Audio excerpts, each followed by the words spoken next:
right, Matthew, welcome to the podcast. Thank you for coming. Anytime, my man. So why don't we open up with you telling us a bit about yourself? Okay, so my name is Matt Flynn. I'm a personal trainer from Calgary, Alberta. I'm currently working out of a gym called King's Fitness. I work primarily with kind of general population people in person, work with a couple powerlifters and bodybuilders. And then I also have a kind of a side business online where I kind of specialize more in physique enhancement. And that's kind of what I've been doing since 2018. And more recently, it's been more kind of focusing more on, like I said, the bodybuilding and the powerlifting side. Okay, cool. So I saw a bit ago on one of your Instagram posts, you used to be a runner. Mm-hmm. Okay, so where was the transition from that? Like what stimulated that transition? So I guess we'll go way back. I started running in high school because my mom was actually into running. She was doing some half marathons and full marathons. So like I kind of got interested just by watching her. Did 5Ks, 10Ks, half marathons. And I kind of did that for kind of the entirety of high school. And then I actually ended up I went to college, and in college I kind of got more into the kind of the weight scene. So that's where there was like a transition from more of the running to more of the kind of bodybuilding, strength-based sports. But at the same time, I was still running. And so I guess so now I'm 32 right now. But it's kind of over the past decade, there's been kind of a transition back and forth between periods of running and periods of kind of more bodybuilding, strength focused.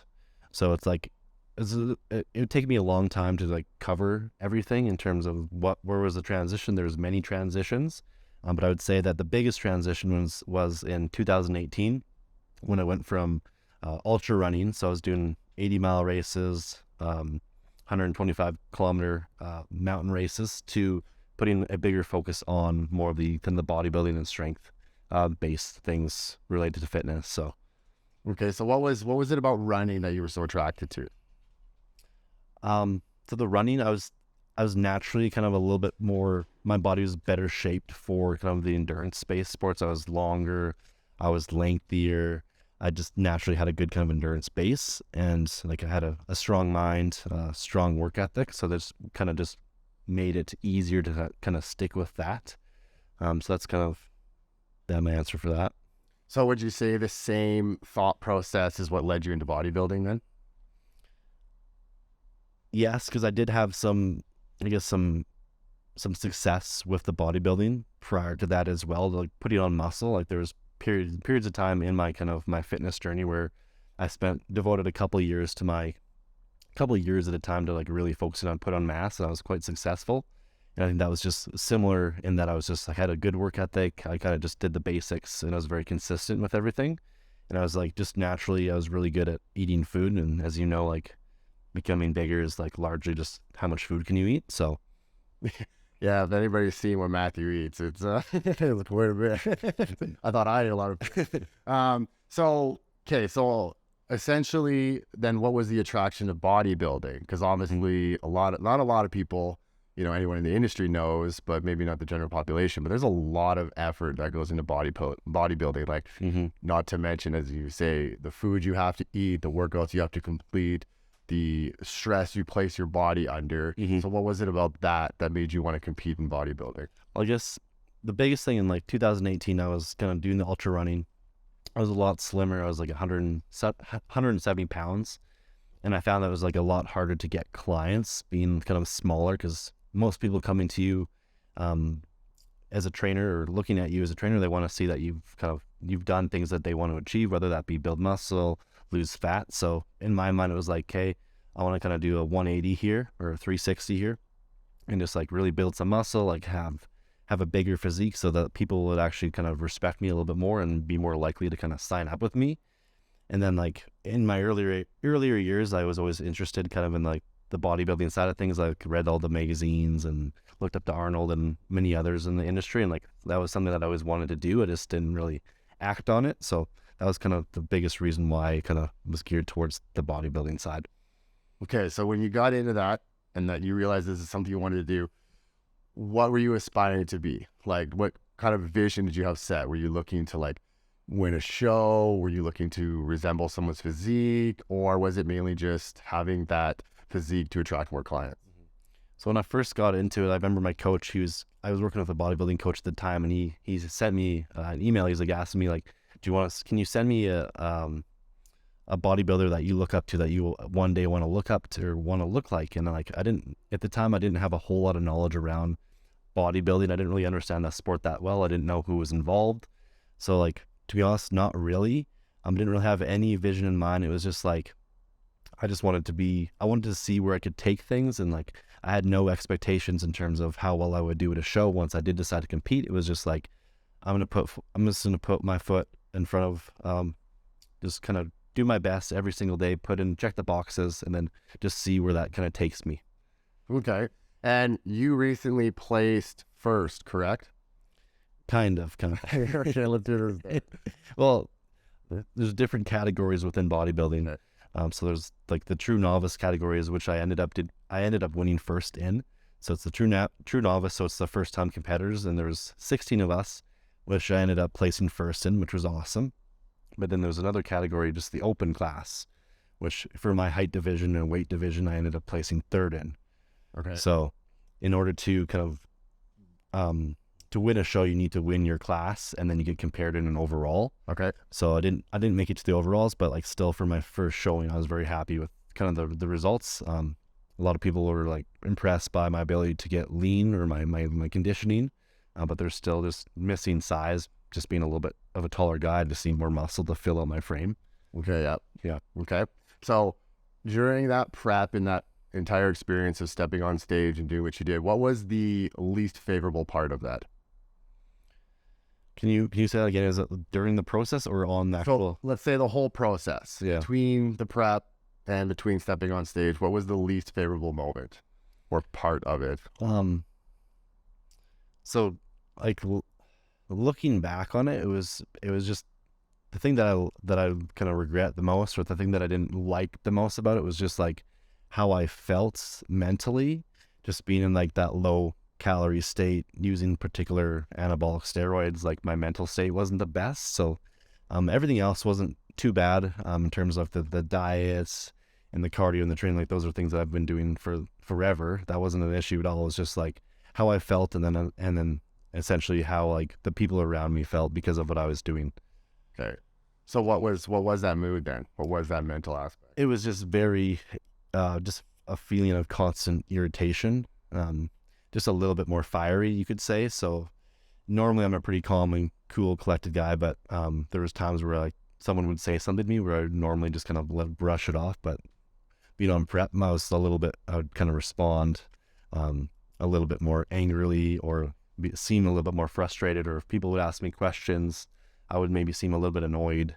So that was just something that I didn't like about the entire process. But I think that's something that, like, just looking back, I can learn from that. And then if I were to do a bodybuilding show again, like, I might be able to control those things a little bit better, because that's something that no one really ever talks about a whole lot. Like, people do talk about like some responses to different compounds, anabolic steroids that people have, but like they don't go into too much detail about that. And obviously everyone responds differently to those things. So yeah. When you were going through prep there, I told a lot of people, and just avoid Matthew for. I feel like I wasn't too bad, but like there's just moments where I was just like, yeah, it was tough for sure. Yeah, I've been to single-digit body fat. I've never stepped on stage though, so obviously not to your level of conditioning or that effort put forth to prep for the stage, but I have a slight idea of the mental aspect when calories are getting low, when you're on anabolics, performance-enhancing drugs, how they kind of shift the chemistry. And so as someone who has experienced that myself and worked with others who experienced the same, that's where it was like, okay, this is completely understandable.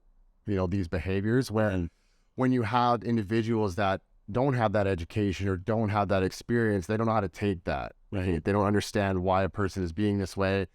And I believe this is also another avenue of where bodybuilding gets a bad name, because people haven't experienced that. They don't understand the toll that it takes on the body.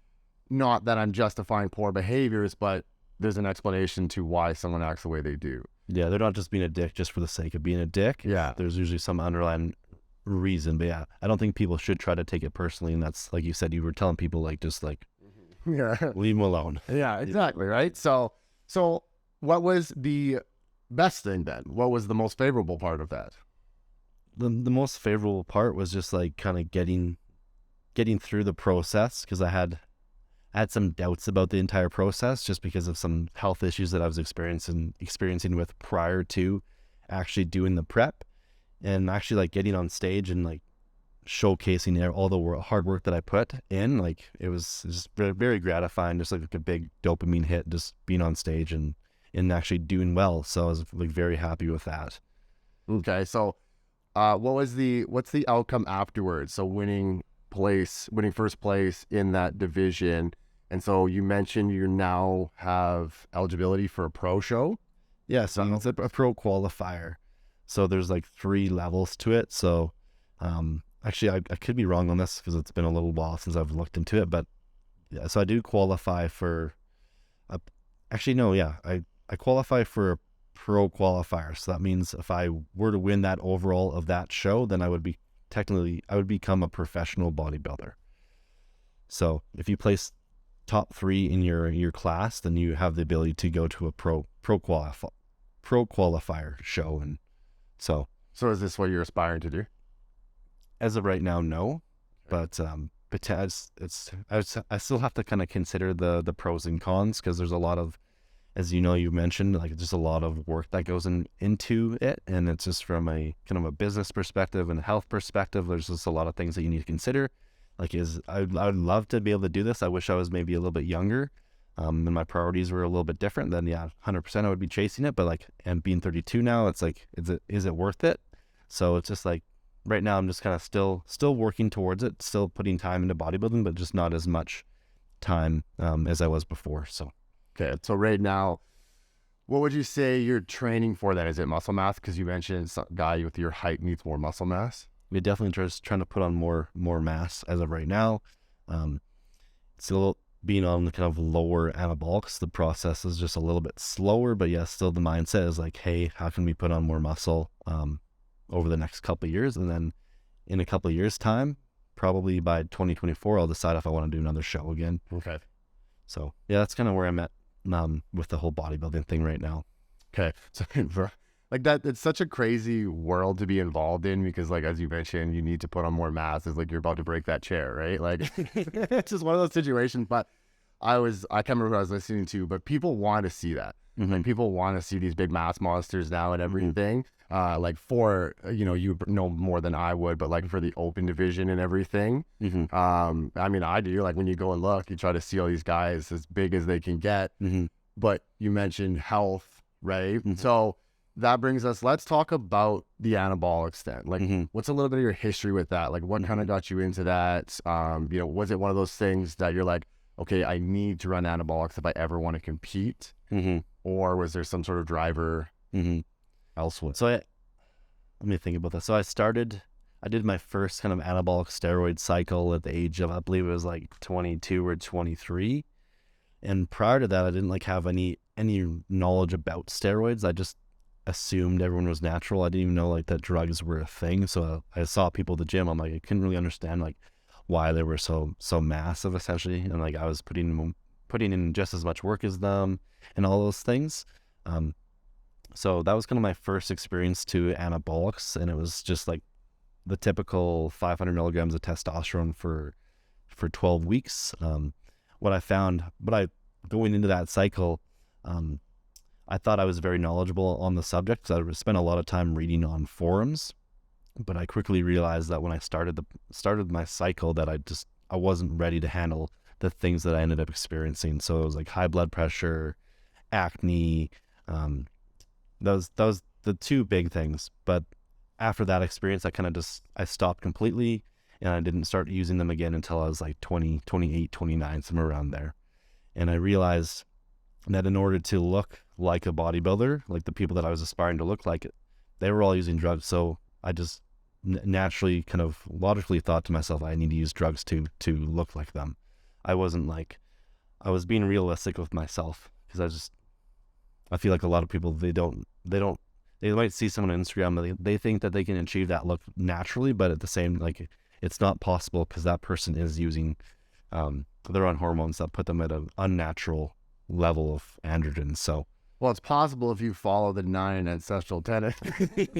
Yeah, exactly. For those that don't know, it's Liver King. So yeah, because like when I have conversations with people and like clients and everything, and a lot of people will inquire about drug usage, and I always tell them I'm not against drugs at all, because if you want to compete, you're gonna most likely have to run drugs unless you're in a natural division. And so I try to set people up with optimal health prior to beginning, so we can limit the potential side effects like the blood pressure, like the acne. Yeah. But I think in the industry itself, and by no means am I saying this is you, but a lot of people suffer with body dysmorphia. That's me for sure. So taking that time to really bring up that physiological health in order to get the best out of a cycle is something that a lot of people don't put the work in for. Right. I can speak that for myself. Right. And so I think it's important that this gets talked about more, because it is very taboo. Like we're experiencing right now, speaking of Liver King, we're experiencing it right now in the media, how taboo performance enhancing drugs are. And I always say they're not as dangerous as society makes them out to be. It's more of other factors, because people need to realize that these quote unquote drugs were actually found to save lives. You look at Anavar. Anavar was discovered to prevent cancer patients from their muscle tissue wasting away. Right. So, but there comes abuse, poor quality, and all that kind of stuff. So it's great to see someone such as yourself educating themselves, right, going to the right sources and everything. And obviously, you must be at a point now when you run anabolics that there's probably limited side effects. Definitely, yeah. Because I like you said, there's kind of there's things you can do to mitigate those the side effects on cycle, and like you said too, there's a lot comes down to also just like the amount that you're taking. A lot of people that do have these drastic side effects is because they're just not taking enough, and their health isn't resilient enough to be able to handle the drugs that they're taking, because people forget that like anything that you put in your body, it has to go through the liver has to metabolize it. So there's just a lot going on under the hood when you start taking these compounds that people don't realize. So what are some of the steps that you've taken to mitigate these potential side effects? So like number one is definitely putting a large focus on nutrition. Like you taught me a lot about this. It's just like lots of variety in your diet with food selections, lots of fruits, lots of vegetables, lots of different types of grain sources, just to try to give your body all the micronutrients it needs to actually be able to get rid of all these different waste products, and to kind of give your body the nutrients it needs to actually perform at a high level. So just giving your body the right types of fuel. Secondly, I would say that just a lot of people in bodybuilding, because they want to get bigger, they assume that doing cardiovascular activity is going to be a negative in terms of being able to put on mass. So that's usually not the case. By doing cardiovascular activities, just like it can actually help to improve your health, which then can actually make your drugs more effective. And then also another big piece is just like understanding what the drugs do and then dosing them correctly. A lot of people, when they start an anabolic steroid cycle, they always start with the kind of their maximum dosage. So whereas now I've kind of started with taking more of kind of like what's the minimum effective dose that I need to actually create the chemical signal required to grow my body, and then slowly try trading up to my maximum dose. So I'm actually exposing my body to less steroids over the course of time, so my health actually is better that way. So those are some of the things that I'm kind of currently doing to kind of mitigate some of the side effects. Yeah, I'm glad that you mentioned the micronutrient aspect, because like when we think of bodybuilders, we think of chicken and rice, right? And how I kind of explain performance enhancing drugs to people is it speeds up your physiology, right? And it's like Oprah Winfrey, you get a car, right? Like the testosterone will just stimulate a lot of nutrient partition to the muscle at the sacrifice of other systems. So you want to have adequate nutrient intake to make up for that. And as we all know, you have to be in a caloric deficit to lose weight, but you don't want to put yourself in such a severe micronutrient deficit that, it results in health problems. Sure, you can continue to get a physique, right? But then we all know, or many people do know, like you coming out of a competition, like especially females losing their cycle, binge eating afterwards, going into a depression, like there's all these mechanisms that occur from that caloric deficit and the use of drugs, but not making sure you're covering the other avenues to limit the potential side effects of that. I would even say too, it's even important in a calorie surplus. Yes, it's probably more likely to run into micronutrient deficiencies in a deficit. However, like you still need to be giving yourself plenty of nutrients in the opposite direction too. So yeah, no, that's super important. That's why it's like, I get so many clients when you create a nutrition plan, they come back like, oh, I'm so glad you didn't give me just chicken and rice and broccoli. It's like, but that's a staple, right? Or it was anyways. But I think now, the industry is slowly, from what I can see, like you may agree or disagree, but it's slowly starting to transition. Like people are slowly starting to understand the internal aspect, you know, as you mentioned, what's going on under the hood rather than what's going on outside, and implementing strategies to like keep people at their best health possible when using performance enhancing drugs. Definitely. And I think a big piece that most people overlook is like health is also very genetically based.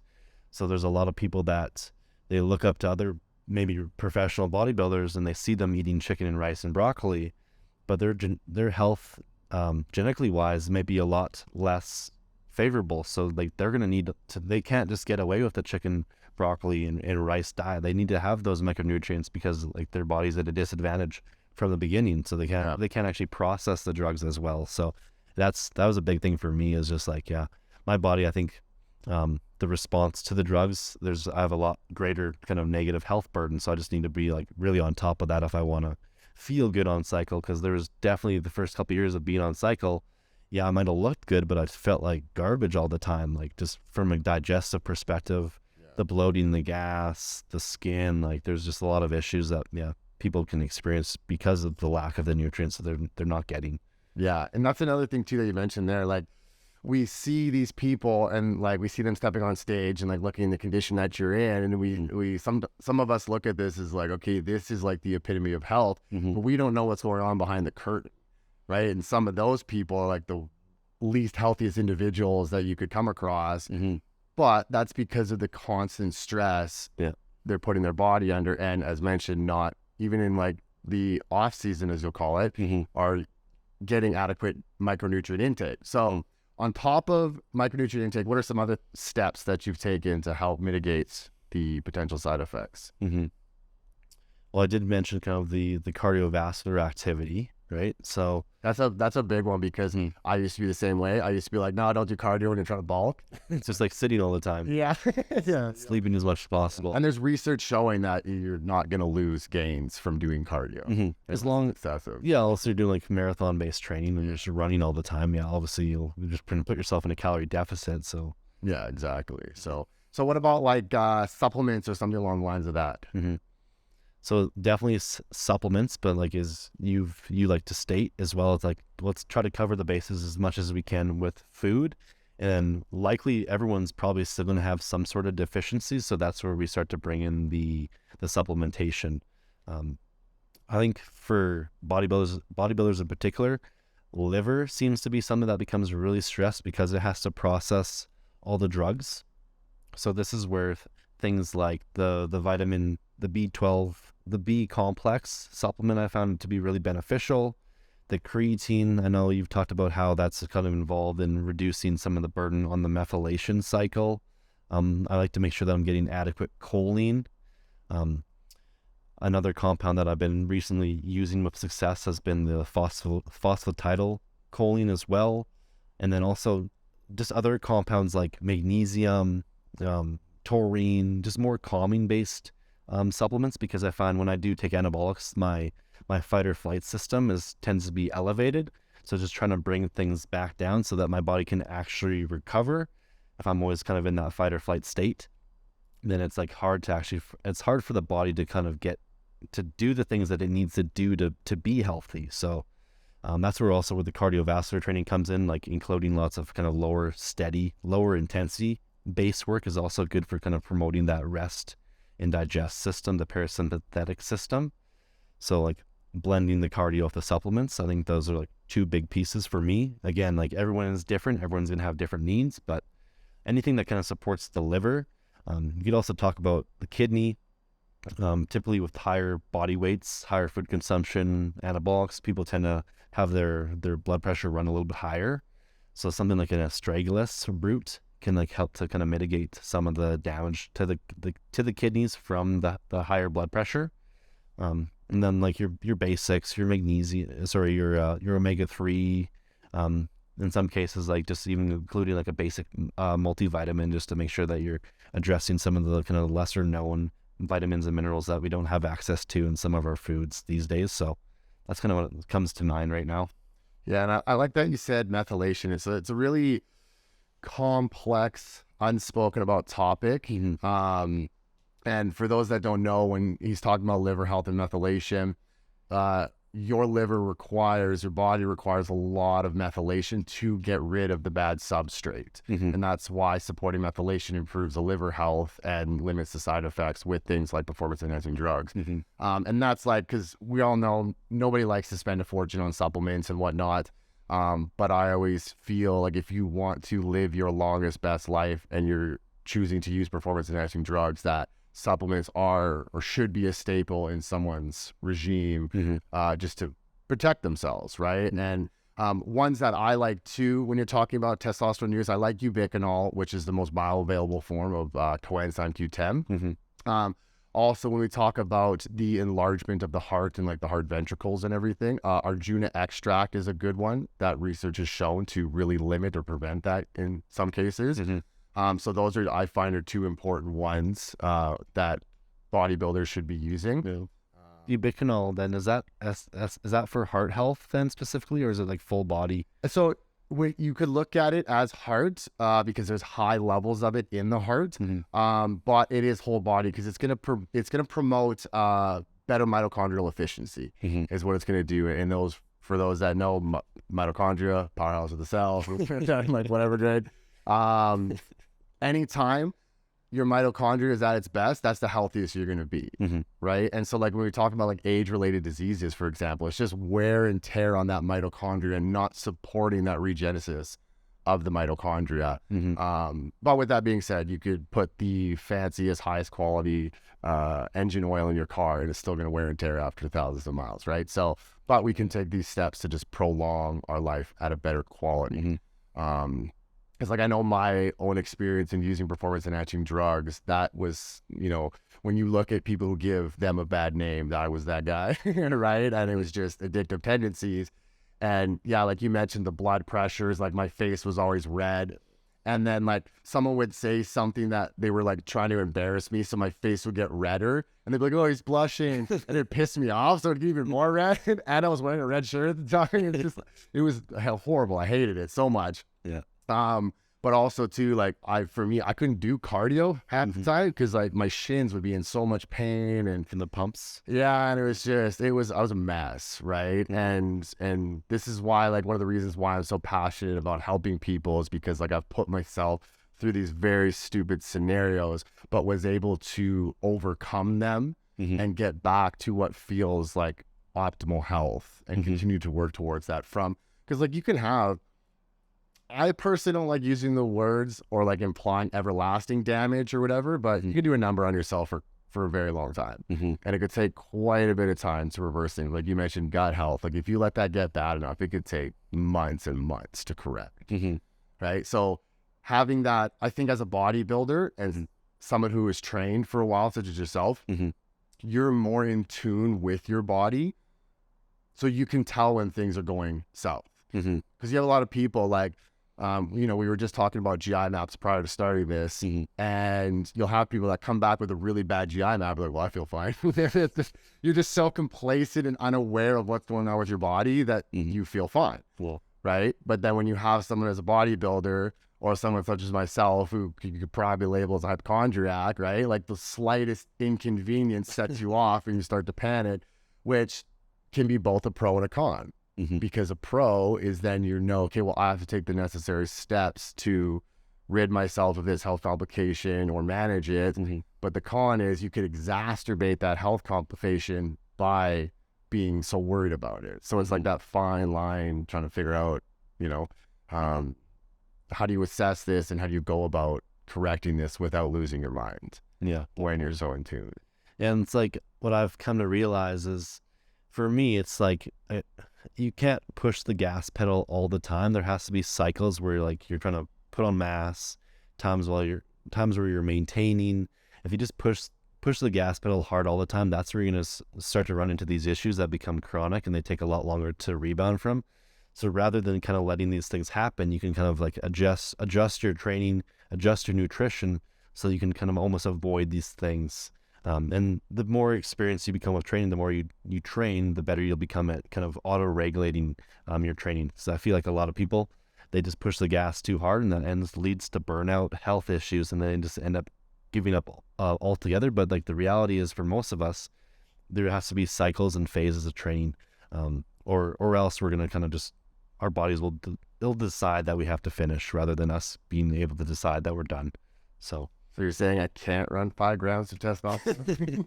You might be able, some people can, which is the crazy thing. I know. But yeah, most mortals can't run 5 grams. I say the body is a miraculous meat suit. It's like sometimes it's unfathomable what people can put their bodies through and still come out on the other side. Like it's just crazy. It is amazing because the body's constantly regenerating itself.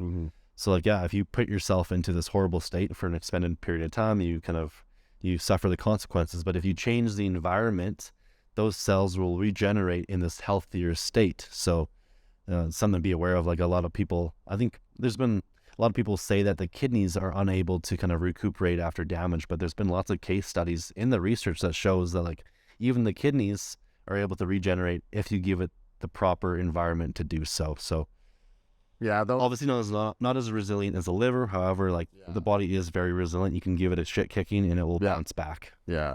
Well, those that know me, I always say if you give the body what it needs, it will heal. It's just a matter of discovering what it needs, right?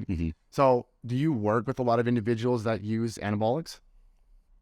I don't work with a ton per se. I do work with people that are kind of interested in bodybuilding. However, the people that are coming to me right now, they're kind of more beginning stages, and I never suggest to them, hey, let's use anabolics. I let them present that thought to me first, and I just do my best on coach them, like teaching them the basics, teaching them the fundamentals of like, I always think that someone should be able to put on muscle without drugs first before ever considering using anabolic steroids. Because if you use anabolic steroids, they do a great job of kind of masking mistakes. And I feel like a lot of people nowadays, could be because we have a lot more information around steroids, performance enhancing drugs, a lot more people on Instagram are talking about it. There's people that will just like, they'll literally start training like January 1st, first day in the gym, they're on a cycle and they've never lifted a weight before. Yeah. I've worked with people who don't know how to perform a Romanian deadlift. Like that's just like a basic hip hinge, but they're also using 400 milligrams of trenbolone. So it's just like, when I'm working with clients, it's like, let's do the basics, let's get really good. And then if they want to do anabolics, I never really bring up the idea. That I let them kind of come to me with it, because eventually they will, if they're serious enough about it. So yeah, that's kind of not a ton of people, but I do have some people using anabolics. So let's say you run into that scenario where the individual does want to use antibiotics, but you don't think they're in the right place. You say anabolics? Yeah. Okay. To use anabolics, but you don't think they're in the right place to do so, health-wise, knowledge, whichever it may be, but they're persistent on doing them. How does that conversation go? How do you deal with that? Well, it's always a tough thing to navigate. You got to know the person, you got to know their personality. So like how I would address it would be kind of different between persons, but essentially I would tell them like the end point would be like, hey, we're not in a good place to do this. If we were to do this, you wouldn't be getting as much out of it as you could if you were just to wait and dial in other aspects of life. And then if I don't feel comfortable giving people recommendations with anabolic steroids, and they still want to do it, then I'll do my best to find them another coach that is willing to do so. But yeah. Okay, I love that you said that, because I've had lots of clients leave me because, like I said, it's not that I wasn't open to them running drugs. It's just I didn't feel they were ready. Unfortunately, though, it never got to the point of the conversation where it could be like, hey, yeah, like I could send you to a coach that's willing to do this. They kind of just ghost you, right? But once again, coming from a place where, like, with body dysmorphia and everything, like, I completely understand, you know, why people get so eager and don't want to take the time to better their health. Because reality is, there was this poll, don't fully quote me on it, but it was something like, if taking these drugs meant you were going to be the world's number one champion in whichever event you take in, but you're going to die in the next 5 years, would you still do it? And like, it was like 80% said yes. Right? So people want that physique and they don't really care about that health. And as the type of coach that I am, I'm not okay with that. Right? And so, like, I just can't promote this bad health because somebody wants to just solely focus on the physique. Right? But I do believe there's a fine line. So let's say, for example, someone's health is not adequate enough to run 400 milligrams of testosterone a week, but it might be okay for 125, right? And then so you can ease in, as you mentioned, because I know that's what you like to do, start low and try take your way up. You can ease into this while still working on health complications and not really exacerbating them. Because what that can do then is, if this person starts to not only, like, let's say they have low testosterone, for example, right? Not are they going to feel more vibrant? You know, you talk about males, they're going to feel more masculine, more energy, more strength, right? Higher libido and whatnot. But if they start to feel these, and then, like, let's say the body composition starts to change, they might be, or will most likely be, more compliant to the protocol required to fix their health issues. No, I 100% agree with you. I think it really comes down to the specific situation, because like, if I'm working with a 20-year-old and they have low testosterone, like, it's going to be a lot different than working with someone who's 45 years old and have low testosterone. Like, the 45-year-old is likely going to have low testosterone regardless, just based on their age. Whereas the 20-year-old, like, he shouldn't be having low testosterone at that age, because that's like his androgen kind of prime.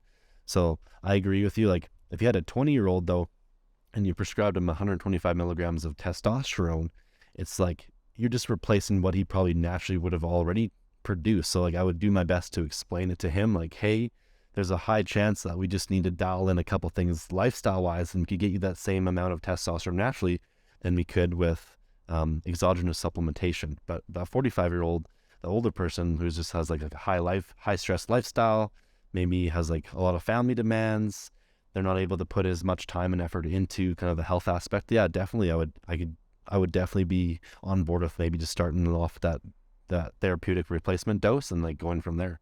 Yeah, and that's a good example too when you bring up the age, because once again, we look at testosterone and PEDs as giving a bad name, but, like, both men and women, if you want to live your most optimal life, abundance of energy, right?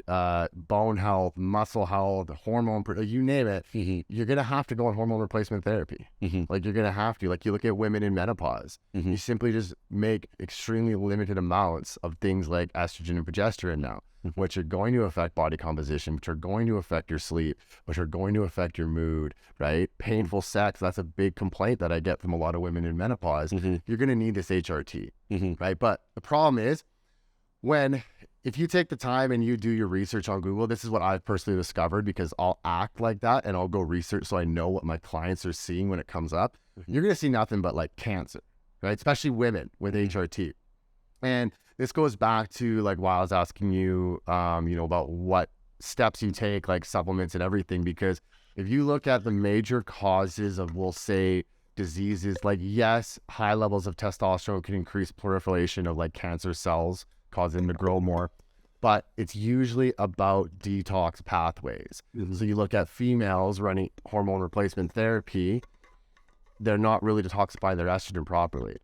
And this is what can result in, once again, cancer proliferation and a whole bunch of other symptoms or whatever. So that's why we take this step to improve the health first, because once you have improved that health, then you're at a very low to none risk of getting any of these symptoms that you may find on the internet, right? 'Cause damn, Google can be one scary place. And would you say that that's still an issue if that person is using, let's start with the male, like, if the male is still within therapeutic ranges, so he's not going above natural levels, like, in that case, do you still think it's required to kind of have that health prerequisite to be able to clear everything effectively, or is it only an issue when we start to go above the natural range? That would be, I think, once again, as you mentioned, it would be dependent on things like genetics, and it would be to the extent of where their health is. Like if it's very poor, right? Like you got like severe overgrowth, a compromised liver and whatnot. Think of it as like a faucet and a drain, right? If you have the most clogged drain, even a trickle of water over time is going to flood that sink, right? And then if you, if you start pouring in more water, you at that rate of overfilling is going to increase. So that's kind of how I look at it. And that's how we look at like stress as a whole as well. It's like, yeah, there's no way around filling your bucket. Like stress is inevitable, certain health complications are inevitable when doing certain things, but it's at what rate can you empty your bucket? So if somebody has like, maybe a bit of digestive issues, they only wake once per night, I really don't see 100 milligrams a week of testosterone causing issues, unless there's some sort of genetic aspect going on that can really exacerbate something. But in most cases, from what I've seen and experienced myself, like a TR, because what would most doctors do for a TRT dose now? It's around the 100 milligram mark, is it not? Well, it's crazy because it depends on where you're getting your testosterone from. Like these clinics nowadays, I always hear guys getting upwards of 200 milligrams a week, which is like probably take you to double the natural range, which is insane. But I also hear people getting it from like legit physicians who are actually trying to recommend kind of staying within the therapeutic range, anywhere from like 80 milligrams up to 125. And again, like it all depends on, some people metabolize these drugs quicker. So the dose will vary between people, but somewhere kind of between that 80 to 125. Yeah. And I think that it's like, as you mentioned, some physicians are giving high amounts. Like I had a female who went for HRT, her hormone replacement therapy, did not check. All she said was come back if you start bleeding. That's all she said. They didn't do any blood work. They didn't do nothing.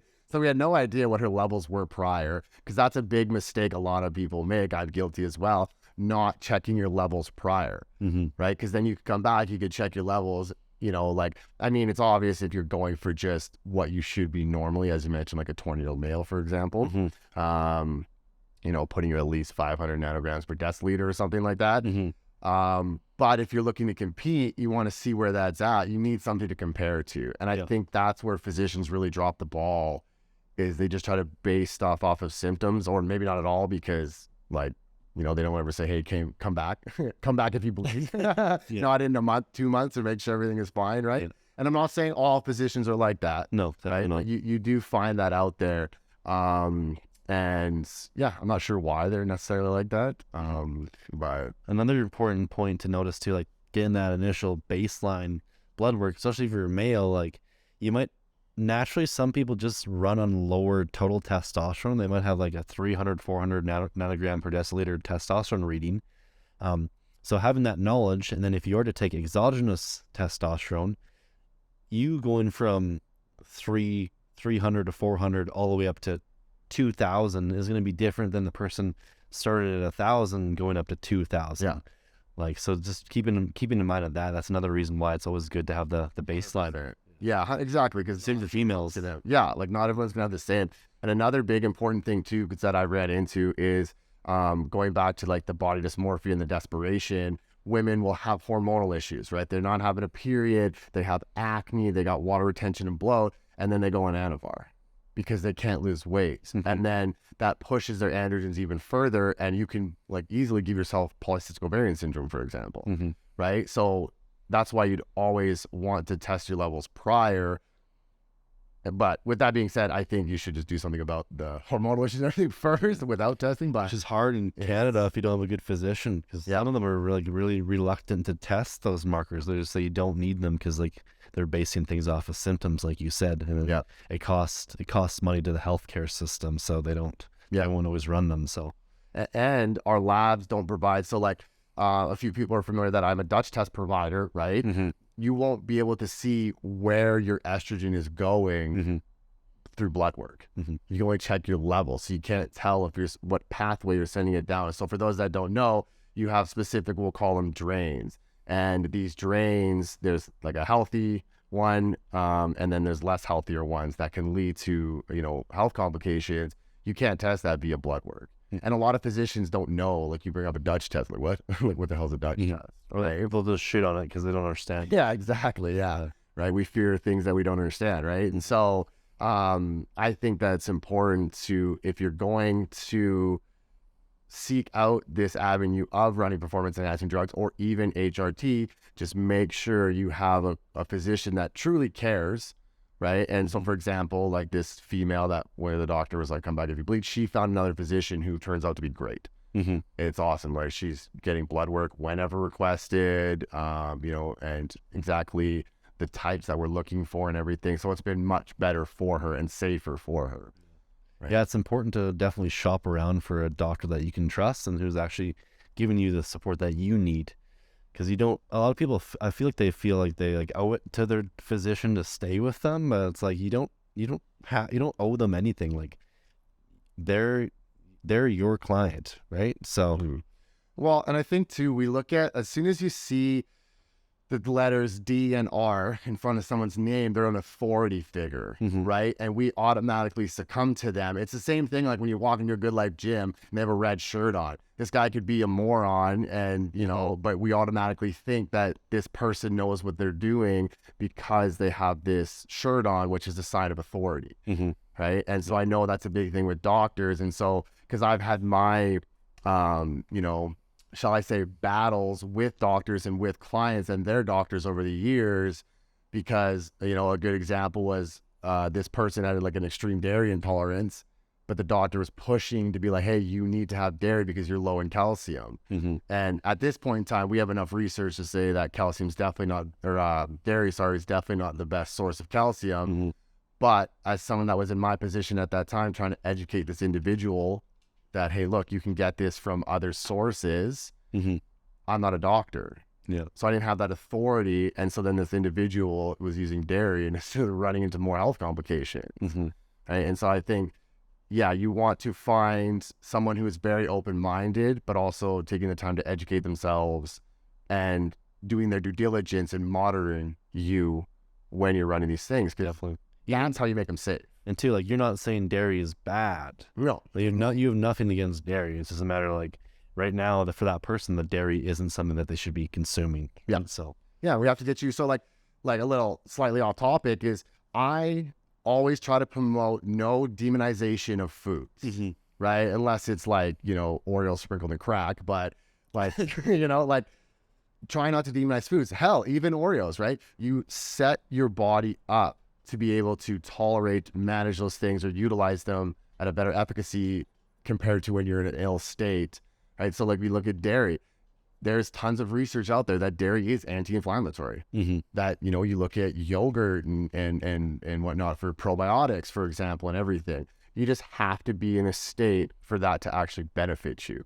And the unfortunate reality is, because the way our society is now, I use stress as a broad spectrum. So I'm talking like the air we breathe, the water we drink, the foods we eat, the relationships that we're in. Stress is just so high these days. Like I believe they say our stress is like 100 times higher than it was, 100 years ago. Now, I think that's the interpretation of stress, because I know I'd be a lot more stressed if I had to hunt for my own food, right?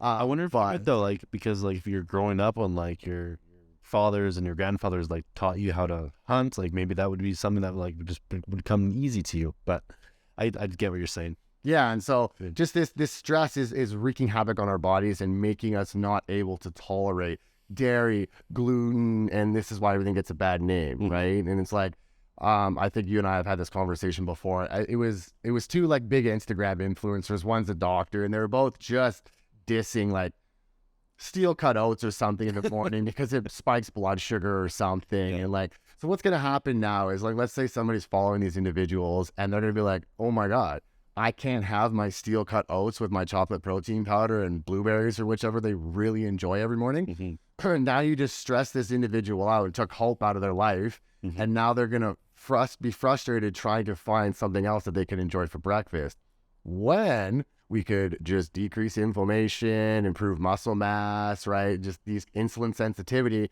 and not necessarily have to worry, focus on sleep. So we don't have to worry about these blood sugar spikes coming from steel cut oats or whatever the heck they were saying. Oh yeah.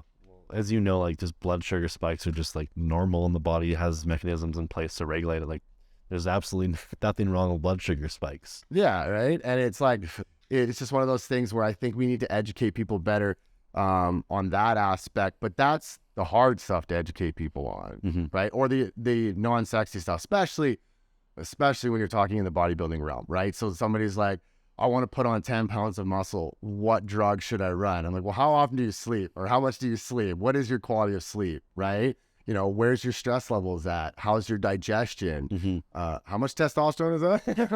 That's what they want, right? Yeah. And so that also makes it difficult as well, because it's just easier to hop on a drug rather than fix those areas. For some individuals, some it could be relatively easy, but Well, the thing is, that person just takes the steroids, the testosterone, they gain the 10 pounds, they stop the testosterone, they lose the 10 pounds. And they go through this cycle for years and years and years, and then they come to the realization like, hey, I need to address all these basic things first in order for me to actually maintain the progress that I made using these drugs. yeah. Well, Or they just continue to abuse, and then they're the people that die in their 40s of a heart attack or whatever. So Yep.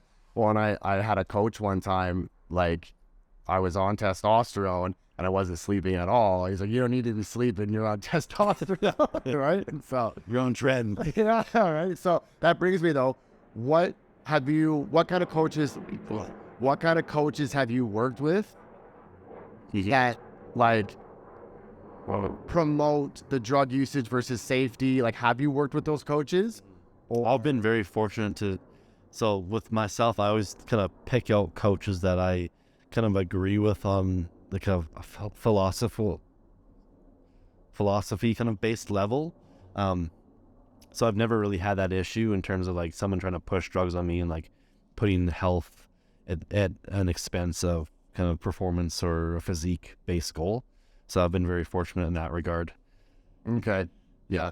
Did you worked with somebody this last prep, or was it? I did, yeah. And again, like they've all been like very conservative with the anabolics, and they've always prioritized all the other things first and foremost, and then the drugs have always been more of kind of like icing on the cake.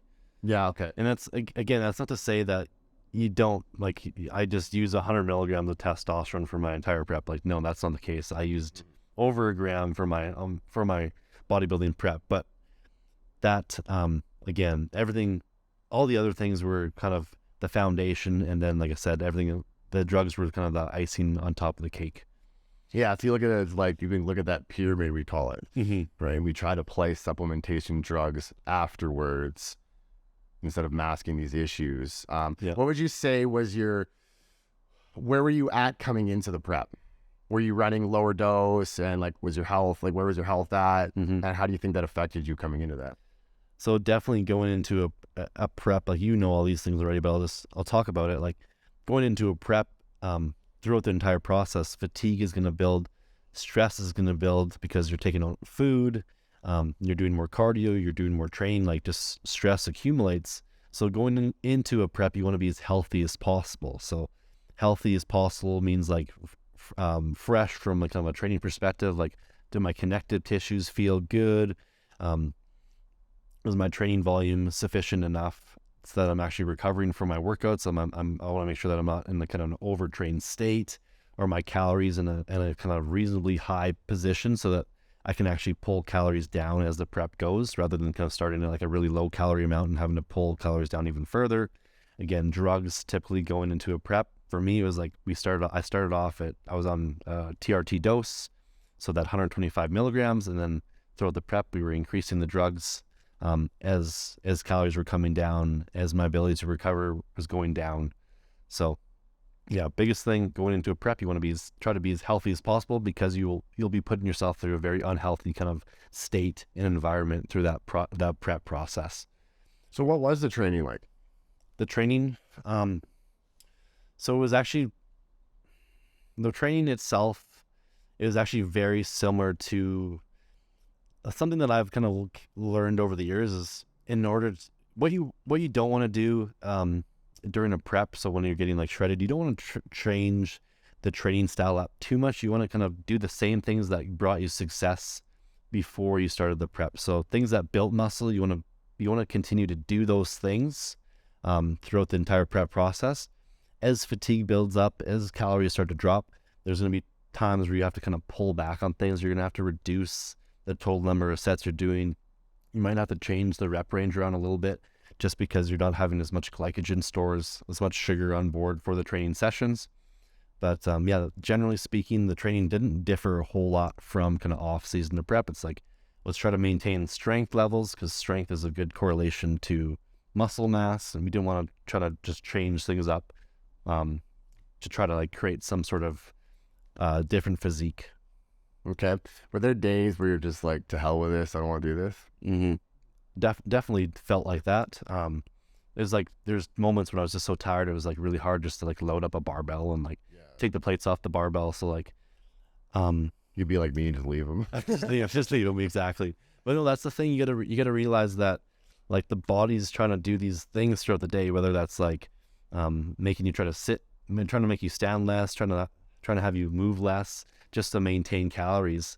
But if you kind of buy into these things, you're actually it's gonna be harder for you to lose weight because you're not expending as much calories. So that's where like keeping track of your steps is really important. So you actually maintain the steps throughout the prep process, because your body will naturally decrease its activity to, again, just kind of trying to preserve itself. So yeah, like I was mentioned on one of my podcasts, like I'm a very fidgety person. Mm-hmm. I'm always tapping, doing whatever, moving my feet. Yeah. But as soon as you get those calories get low, you're just like, you don't do anything. Right? Well, I'm the exact same way, and like that's why it's so hard for me, I think, in the off season to gain weight, because the more I eat, the more fidgety I become, the more active I just naturally want to be.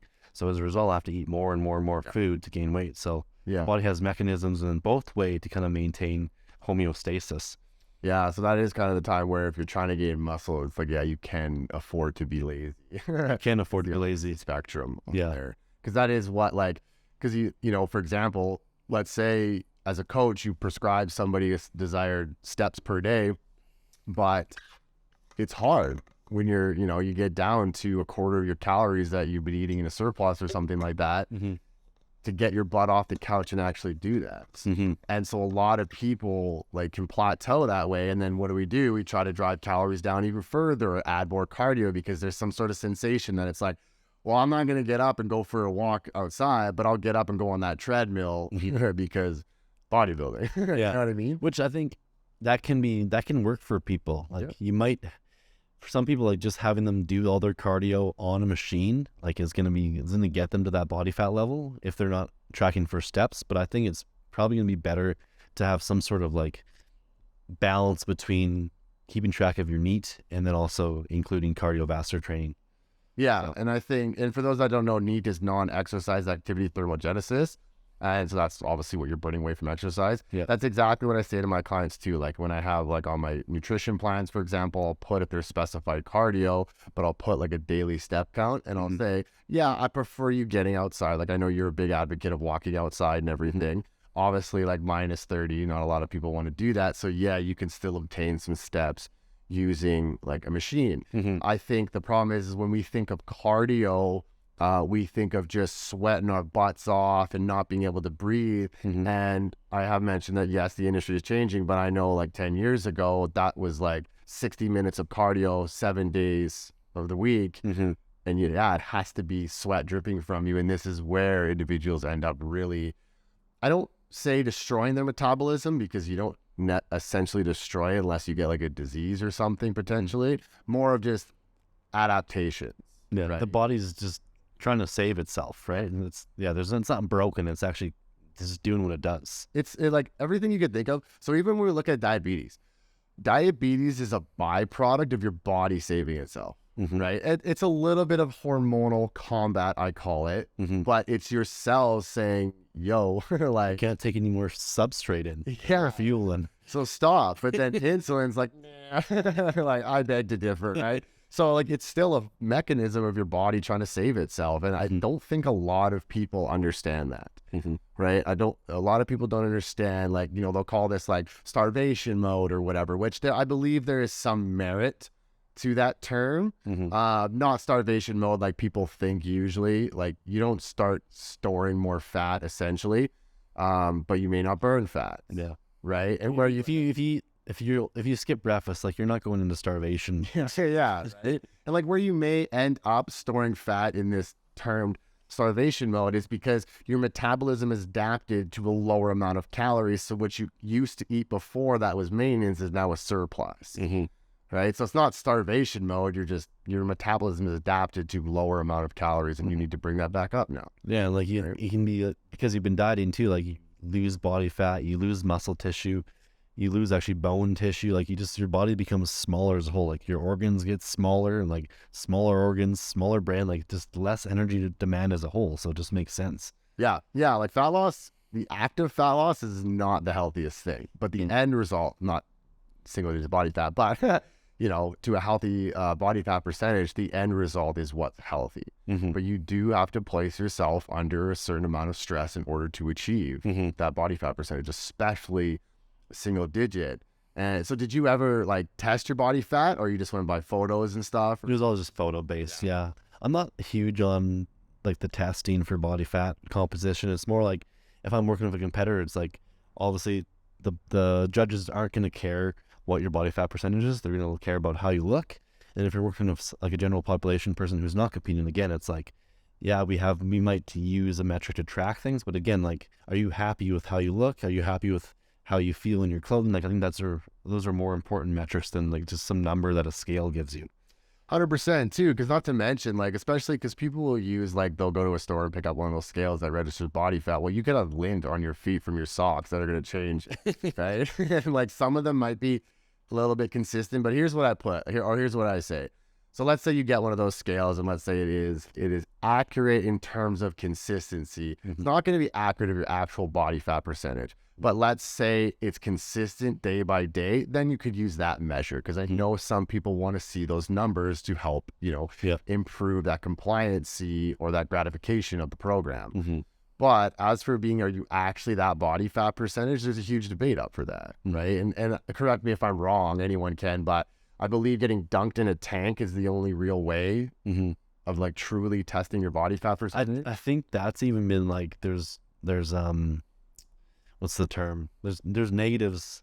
There's inconsistencies with that test as well. I think the most accurate is the cadaver analysis. Yeah. So once you're dead, they can cut you apart and actually determine your true. Like even DEXA has some issues with it, from like the differences between testing people, the machine that you're using, you'll get different results. So on your electrolyte levels and everything, can disrupt it too and whatnot. Yeah. But I like what you said. It's like if someone is finding value in tracking it and they do have something that is like consistent, then by all means. But what I find is like most people that want to use a machine like that, they're typically people that are more neurotic, and if they see a big swing, they like freak out instantly, and it's usually more detriment to like their psychology than anything. So I just try to stay away from those, and I'll use photos. I like to use calipers. That can be good too. Just not like the 12 site, just like a 3 site. Yeah. They can do for themselves. Yeah. So like things like that, I find a little bit more effective than the scale readings. Yeah, and I love that you use the word neurotic, because that is a big one that that is a big one that where I did that in my check-in podcast or whatever. Yeah, like you have to be careful with the data you collect, because some people could obsess over it. Right. And the some people can get so obsessed over numbers that, let's say we're in the subject of body fat percentages. Let's say one day their scale says they lost 2%, and then the next day it says they gained 2%, but they're tighter and leaner in their body composition photos. That literally does not matter to them. That body composition photo is null now. They'll think that they went up 4% body fat in a day or something. Yeah. So it's not possible. Exactly. Or like having a meal and they gain 4 pounds and they think it's all body fat or whatever. I'm like, one, you got a lot of water, you probably got some inflammation, you got to take a big shit. Like, it's going to be a mixture of all these things. And so that's where data, you have to be very careful about tracking data, because a lot of people, I'm like that with blood sugar. Like if I see my blood sugar, my waking glucose readings start to go up, I start doing, better do keto or, or something, or change my training program. So I just don't track my blood sugar. Yeah. I feel like nowadays, like a lot of these big kind of well-known physicians like Dr. Peter Attia and Tim Ferriss, and like they're all really big on the continuous glucose monitors. But again, like those are very inaccurate still for the most part. And like, as we talked about before, fluctuations in blood sugar throughout the day, they're normal. And like, you trying to micromanage your blood sugar readings is, to me, it's like, it's going to create more stress and anxiety than anything. So it's like, in my mind, it's not worth it. Yeah, I was on a call last night with a type 1 diabetic, and we've been together for about a week now. And he's like, I'm still getting these blood sugar rises in the evening. And so then he's like, so I'm taking some more insulin, but then sometimes I overdo it. And I'm just like, well, your blood sugar is going to rise in the evening, right? Like, you're not going to be super insulin sensitive all day long via various mechanisms. And now, because you're so worried about that blood sugar rising, you're overcompensating with insulin now. And you can see it, because when you have those continuous monitors, you can share. So he could be halfway across, well, he's in BC, and I can see what his blood sugars are doing, which is kind of creepy, but but it is valuable. But I see that, so he'll take that at night, and it'll come down, but then you'll see it climb back up, right? And where if you just kind of like ride it out, go to bed, have the metabolism shift, those glucose levels are going to come down relatively well without using more insulin than you're currently using. It's like, too, like training, everyone associates resistance training, lifting weights, with improved insulin sensitivity. But people don't realize is like, after a training session, your blood glucose levels stay elevated for long periods of time, but there's going to be a rebound to that occurs from the resistance training. So yeah, and like, so for like, I'll break that down a little bit for people, like in a very simplistic way, is it's like, we call it the insulin cortisol seesaw. And so what happens is if you like, your blood sugar gets too high and you overcompensate with insulin, it drops it too low, and then you overcompensate with cortisol. And then it can be this. So it's one of those things where it's like, let it naturally happen, right? So in some cases you think, okay, well, my blood sugar is getting too low, so let's eat a bunch of carbs, right? And so this is where, and I've gotten scolded for this in the past. Now, like, I'm not a diabetic. I was pre-diabetic, and I have like I can tend to get hypoglycemia, being a very active person. But it's not very optimal to use sugar to bring your levels back up, right? And because what a lot of people don't understand is, as a diabetic, you might not make insulin or a lot of insulin, but you still make a lot of cortisol, right? So you drive in a bunch of insulin, and then your blood sugars stay continuously high. And so you think, okay, well, they're high, so I need more insulin. Well, what's happening is you're actually dropping it too low, so cortisol's overproducing and you're staying high. And so when I work with type 1 diabetics, when we gain the trust and we start to work on cell membrane health and everything, I go, like, I'm not a doctor, but it's like, hey, maybe you should, talk to your doctor about dropping your insulin or whichever. They'll start dropping their insulin, and their glucose levels will come down. It's because they're not overcompensating now. Gotcha. That makes sense. Right. And that's good too, because then you're teaching the body how to use that for fuel to offset that higher than normal glucose level, right? Yeah, that's exactly it. Because the more insulin you use, the less metabolic flexibility, which means going from glucose to fat, you're going to have. And so you want to try to limit your insulin as much. And it was nice because last night, that type 1 diabetic sent me a text, and he said 9 or 10 times less insulin he's using in just 1 week. Following 9 to 10 times less. Yeah. That's amazing. Of both the short acting and long acting insulin. So it's, like, when you start to like understand that aspect, and like, insulin's not the devil either, right? A lot of people think insulin's so bad for you. It's like, big keto advocates are like, oh, hey, like, insulin's so bad, like, this will stop your insulin or whatever. I'm like, well, if you only understood how important insulin was, but it's just like anything, an overconsumption or overproduction, too high amounts, it can be detrimental to you. Yep, 100% agreeing. So what's some advice, whether it's just one thing or multiple things, that you can give to a young aspiring bodybuilder? Young aspiring bodybuilder. I would say definitely, so bodybuilding, number one, like, for most people that kind of like pursue bodybuilding, like, you're not going to make a whole lot of money from it. And it is a very expensive sport, especially if you kind of go down that performance enhancing route. So prioritize your schooling, prioritize your career first and foremost.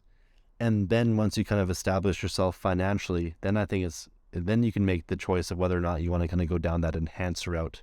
Because I see a lot of people that are like so devoted to becoming a bodybuilder, but it's they might not have the genetics to become a professional or make money in it, and they end up just wasting years of their life and of their health pursuing something that's not going to have much of a return on investment.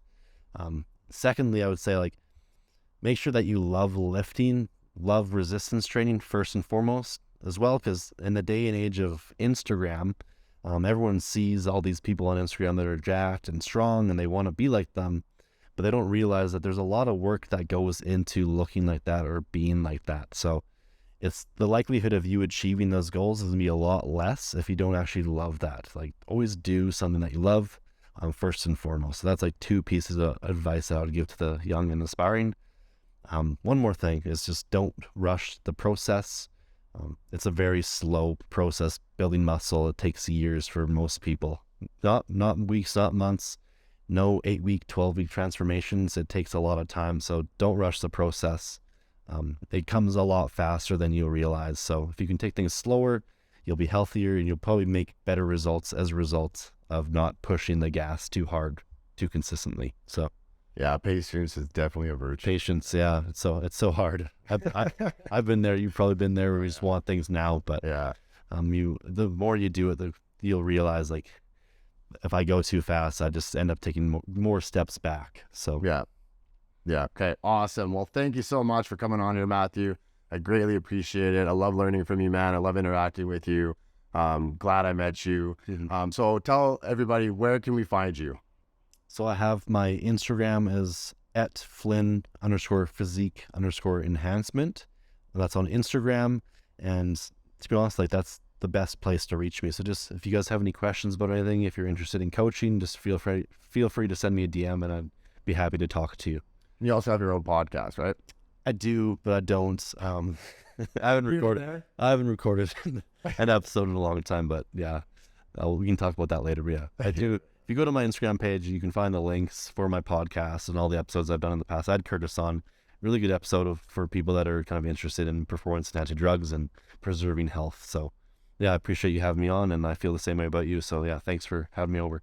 Awesome, Matt. Okay, well, thank you so much. Take care, everybody.